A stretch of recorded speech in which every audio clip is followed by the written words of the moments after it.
Hiya. So I'm Sandy O'Sullivan. We met earlier in the semester. I'm a professor in the Department of Indigenous Studies at Macquarie, and I'm a Wiradjuri person. I'm also transgender, non-binary, and I'm going to be talking today about gender and about sexuality and about LGBTIQ+.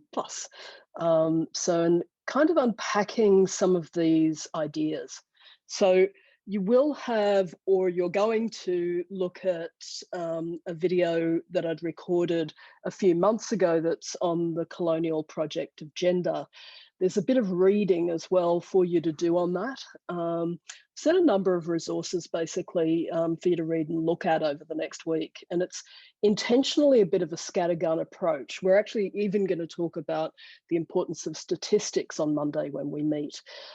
So generally what we're trying to do is to understand what it means to be LGBTIQ+ and a First Nations person, but also what it means to think about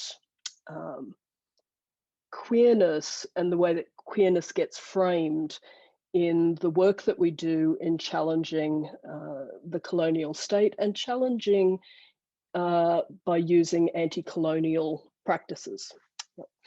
So I'm here on Kabi Kabi land.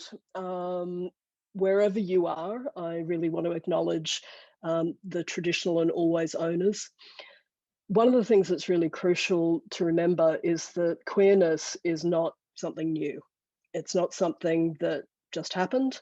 It's not something that is only now having to be reconciled. It's something that for First Nations people, but actually people all over the world, existed, or we existed for a very long time. Now, all of you will probably know people who have diverse genders or sexualities. You may even be that person. And, you know, this is not unusual, but there are some complications for queer Indigenous people. And those complications are caused by a range of things, but fundamentally, as we've discovered across this semester, a lot of the essential concerns are around ideas of reducing, the idea of reducing who an Indigenous person can be. So that reductive is something that we're going to be challenging. We're going to start to think about what it means to expand these ideas. So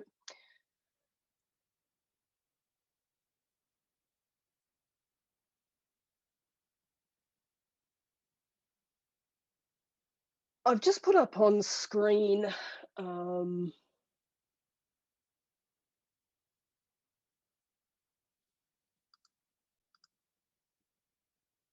so I've been holding off on doing this video until I got this book, which arrived this morning, and I've been hurriedly reading it. It's an amazing book. It's called A History of My Brief Body, and it's by Billy Ray Belcourt. An amazing creative writer, but also an academic who teaches about creative writing. He's at University of British Columbia. He uses him pronouns, and I, in case you can't see it, use they, them pronouns. So it's a collection of essays. Actually, it's, I think, the third book that Billy Ray's done. Interestingly, it was published by UQ Press. So that's University of Queensland Press. And Billy Ray's a two-spirit writer and scholar, but from Driftpile Cree Nation. So from that area that we sometimes frame as Turtle Island, that a lot of people know as, in the modern and post-invasion context, as North America. So Driftpile Cree Nation is where Billy Ray's from. And this book is remarkable.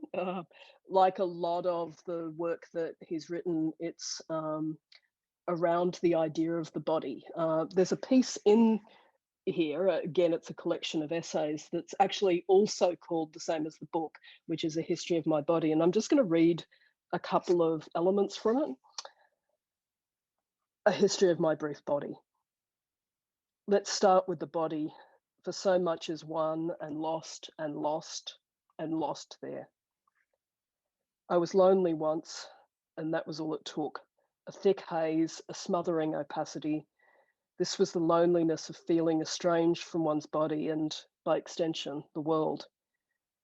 My loneliness asked nothing of me. It festered with inattention. Rarely did it think out loud.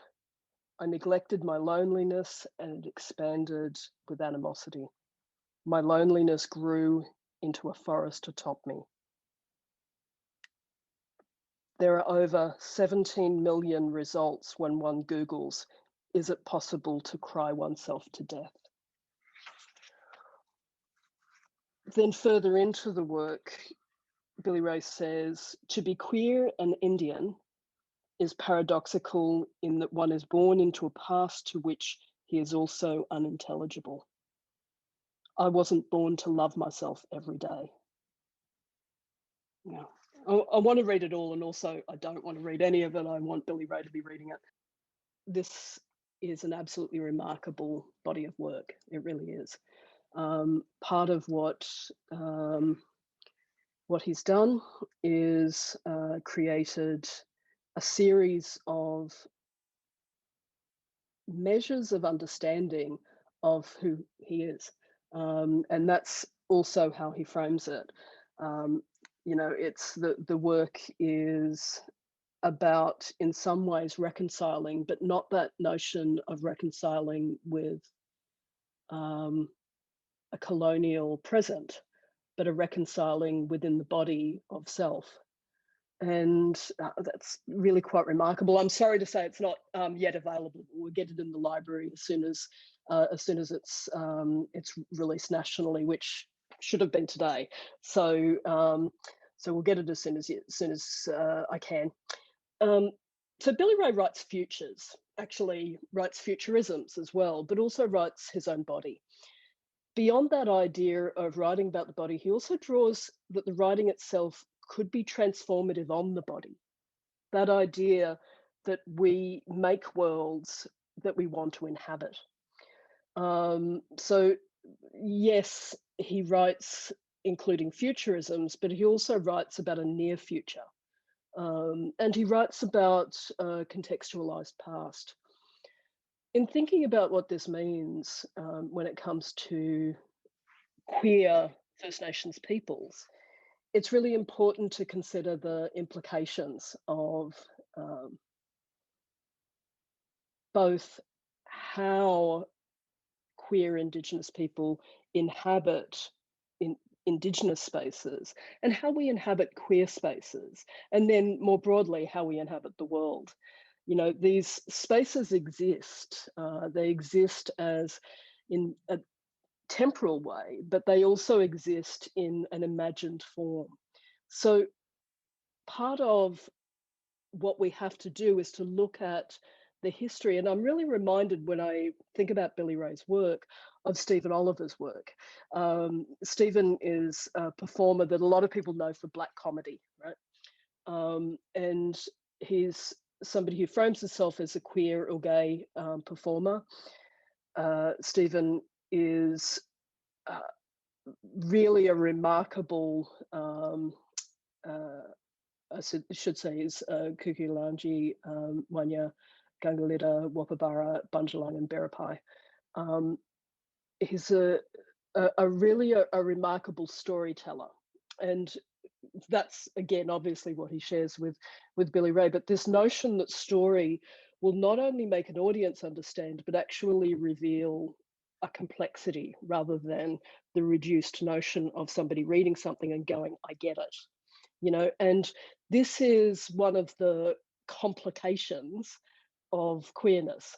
You know, it's one of the positively charged complications of queerness is that it is this opportunity to be able to frame the complexity of our lives. And so Stephen Oliver just recently has in fact is touring a new show called Bigger and Blacker. It's a cabaret performance, and so uh, it's written and performed by Stephen, and it's a one-person show.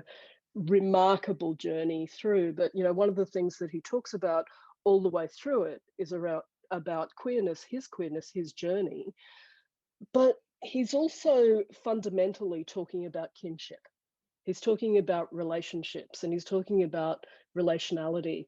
And when you read Kim Tallbear, and Kim may have also mentioned this when you when she spoke to you, because it's her fundamental thesis idea that she says this is always about relations, and it's always about relationality. That identity is in its own way problematic, but relationships are actually fundamental to how we exist in the world. And so Oliver talks about that. One of the things that Stephen Oliver does is he talks about that idea, and it's there as a joke. I actually reference it in one of the pieces that I've set for you to read, but he references as a joke that he says white people frame the distance away from family members to themselves, like second cousin, once removed, etc. In contrast to Aboriginal people who frame relationships as closeness, calling people brother, sister, sibling, who are close cousin. Having that idea of connection becomes very important, and it's a point of difference, But then again, I just brought up a word that often isn't used: sibling. It's often brother, sister, and for people like me who are non-binary, that's presented a problem. And my argument would be that that problem is the colonial project of gender. It's actually the problem that we face when we're using language, English language in this case, that doesn't really easily allow for other forms of kinship and relationship.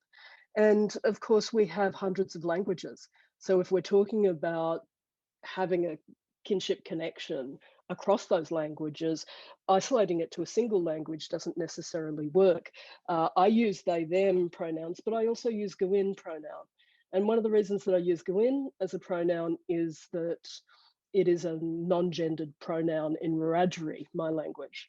And obviously that's an incredibly helpful thing, but I don't want to throw every language in the world that works on a gendered system under the bus with this. It doesn't mean actually that somehow we're more capable of being able to describe now, because we live in the now. We live in a time where language continues to develop and grow, and we can actually come up with words and names. And so we see it with Two-Spirit. And you will have read a little bit about the way that the term Two-Spirit is framed. So Two-Spirit is a very, very recent term, again, from Turtle Island. So it's there in this, very tricky space in a lot of ways that that has hundreds of languages, more languages than we have in this continent, that they have to contend with, as well as multiple countries, modern countries, that have their own laws and ideas imposed. And on that, the idea of Two-Spirit also addresses something really interesting. So this is used for queer people. And queer is a term that's used to describe gender and sexuality. But we also frame it out. We talk about LGBTIQ+. So we talk about lesbian, gay, bisexual, transgender, intersex, queer, or questioning, or other words that get associated with the Q. Plus, so the idea is everybody who's not mentioned in that, whether it's non-binary or agender or asexual or, whoever. So pansexual. So this becomes a really interesting problem then that we have. I mean, how do we accommodate this space of difference? And how do we recognize that gender and sexuality are two really different things? If, and I'm not suggesting you have, but if you've never thought about gender and sexuality in the context of queerness as being different, they usually are framed in that way in the Western context. And they often are in individual cultures outside of that idea of the imposed colonized as well. Uh, what do they mean that's different? I mean, one is about sexuality and the other is about gender. And trying to understand those differences is actually one of the greatest complexities for people who work in the space that I work in, trying to explain to others that, that your gender doesn't have to do necessarily with your relationship to people is also slightly counter to what Kim said, and also what I believe, which is it is about relationality as well. So again, it's a very interesting way of flattening out to talk about two-spirit, but it also can become reductive. It can become easy to use these terms, but so can LGBTIQA+. So can, and the A is sometimes used as well, right? That means multiple things too, can be asexual, agender, ally. So it's used in a lot of different ways that mean very different things. And I think it's important for us to recognize that there is a deep history of queerness or two spirit in the context of the way that it's used in on Turtle Island. There is an absolute history of this that is not necessarily the same as the dominant history of queerness. And this is true for many communities beyond Aboriginal and Torres Strait Islander or First Nations more broadly. This idea that it is reduced and that somehow this is one world, Aboriginal people are another world, and we're somehow between them is not really the lived experience. Sometimes it is. I mean, sometimes it literally is. One group, another group, dealing with both groups. But truthfully, in the body that we have, and this is part of what Billy Ray talks about, it's actually expressed and experienced there. And so it's really important to recognize that and to recognize that sometimes the burrowing point of the way that people want to interrogate ideas of identity is sometimes challenged through that process. So, some of you would be aware that that there were. I'm not necessarily going to promote them, but I have written about them, and I may post up a link along with this. Not required reading. I've already got you reading a lot of stuff, but the thing is that Anthony Mundine, a few years ago, in response to a Redfern Now episode, uh, unleashed a whole lot of homophobia and ideas that sexuality was very fixed in the past in Aboriginal culture, with obviously absolutely no evidence for that. And it was simply an attack on the people who made the show and on queer Aboriginal people for that matter.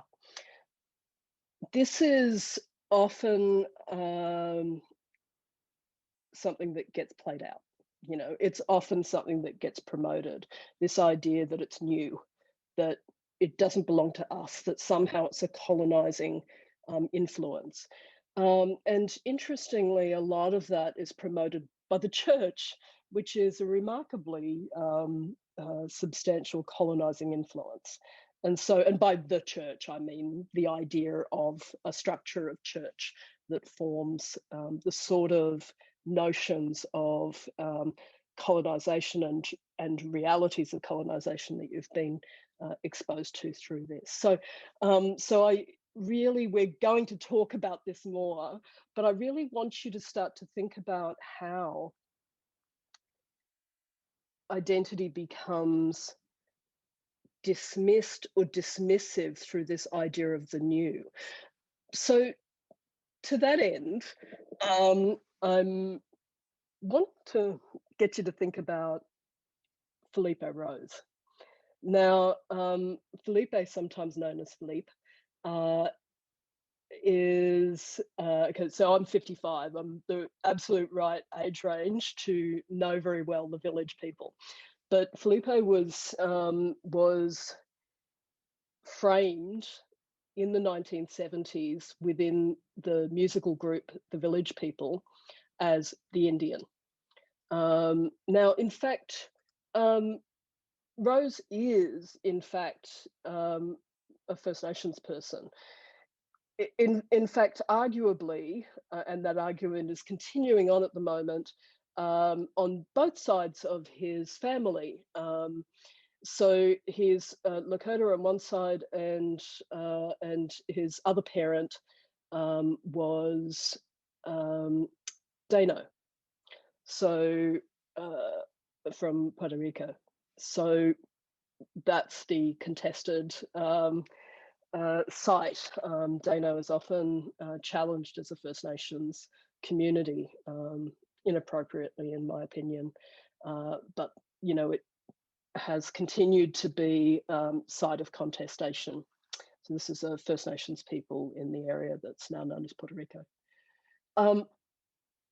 Now, Felipe was very queer, in a very queer act that never identified itself as queer, and certainly not all of the people who were members of it were. But I mean, this was framed as the 1970s camp. And, you know, it was disco era. It was absolutely about playing out a whole lot of ideas of sexuality. And what Felipe did was had a headdress, you know, which has been a side of absolute side of contestation in terms of cultural appropriation. You know, so thinking about Felipe, it's really worth considering everything that's been written about him, and also everything that he's said about himself, and everything he's written about himself. He continues to participate and has been an active participant across communities that he works in and lives in and belongs to. And yet he is constantly contested as the fake Indian. And it's really interesting to consider some of the reasons for this. You'll read this across a lot of queer writing on Turtle Island. You'll read his story across that. But in a whole lot of ways, he becomes the kind of low-hanging fruit of attacks. That idea that this is somebody who sits outside of how people should behave. So this 1970s idea that a First Nations person should have a level of self-respect that means not overperforming and certainly not being effusive. And you know, so this idea of the stoic Indian was something that Rose absolutely challenges, you know, and that is really intriguing. It's intriguing to see when he gets shut down, when he gets upped, you know, when he gets promoted, when he gets challenged.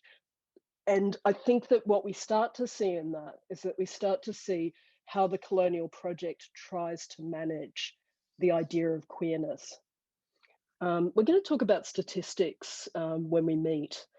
And I think one of the most interesting things that I can say is it's very hard to find figures on statistics around gender, sexuality, particularly diverse genders and diverse or broad sexualities in the context of First Nations peoples. It's not impossible, but it's very hard. And in fact, it's impossible to get accurate statistics. And I'm going to talk about some of the reasons why. And, you know, my kind of teaser for it is to say, in the state that we're doing this work in New South Wales, and the state I live in and I'm doing this from at the moment, Queensland, it is impossible, absolutely impossible to have accurate statistics on transgender or non-binary people.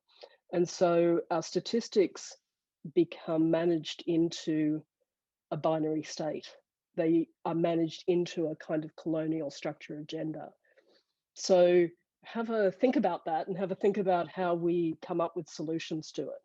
I'm hoping you've got some great ideas. I've got some great ideas. I'm hoping you do too.